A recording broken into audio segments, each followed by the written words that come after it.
தமிழகம் தலைகுனியாது என்ற பிரச்சார பயணத்தை பிரச்சார திட்டத்தை நீங்க எப்படி பாக்குறீங்க? ஏற்கனவே தமிழகத்தில் தலை குனிஞ்சு போச்சு. எங்க தலை நிமிர்ந்தே இருக்குது. தலை தொங்கி போச்சு. நிமிர்ல தலை தொங்கி காட்சி அளித்துக் கொண்டிருக்குது. உங்க ஊடகத்திலையும் பத்திரிகைகளும் பாருங்க, நாள்தோறும் செய்தி பாலியல் வன்கொடுமை நடக்காத நாளே இல்லை.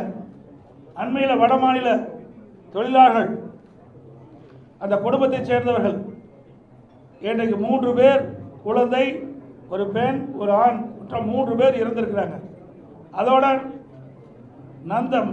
நந்தனம் அரசு கலைக்கல்லூரியில் அங்கே ஒரு கேண்டீனில் வேலை செய்கிற ஒரு பெண்மணியை அங்கே இருக்கின்ற கேண்டீன் முதலாளி மற்றவருடைய நண்பர்கள் பல பேர் பாலியல் வன்கொடுமை செஞ்சு இன்றைக்கு தமிழகம் ஒரு மோசமான நிலைக்கு தள்ளப்பட்டுக்கிட்டது.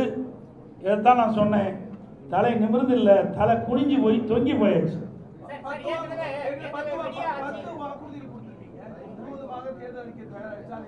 அதாவது படிப்படியாக தேர்தல் அறிவிப்புகள் பொதுமக்களிடத்திலும் வரப்பட்ட கோரிக்கையின் அடிப்படையில் இந்த அறிவிப்பு வெளியிட்டிருக்கிறோம்.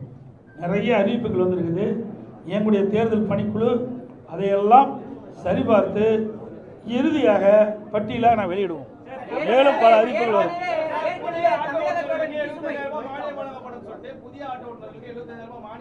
அது வரும்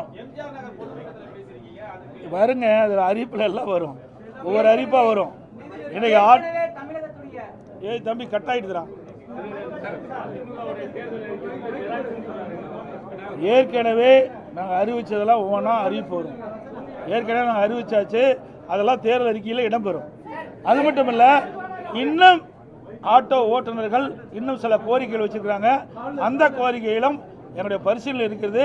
அதுக்கெல்லாம் இறுதி வடிவம் கொடுத்து அந்த ஆட்டோ ஓட்டுநருடைய கோரிக்கைகள் இணைத்து அதோட அறிவிக்கப்படும்.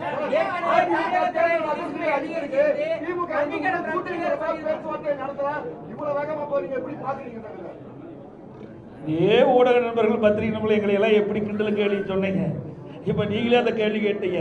2 மாதத்துக்கு முன்பு இதே திரு ஸ்டாலின் அவர்களும் அவருடைய கட்சியை சேர்ந்தவர்கள்லாம் சில அறிவிப்புகளை வெளியிட்டாங்க. ஊடகத்திலையும் பத்திரிகையில் வந்தது.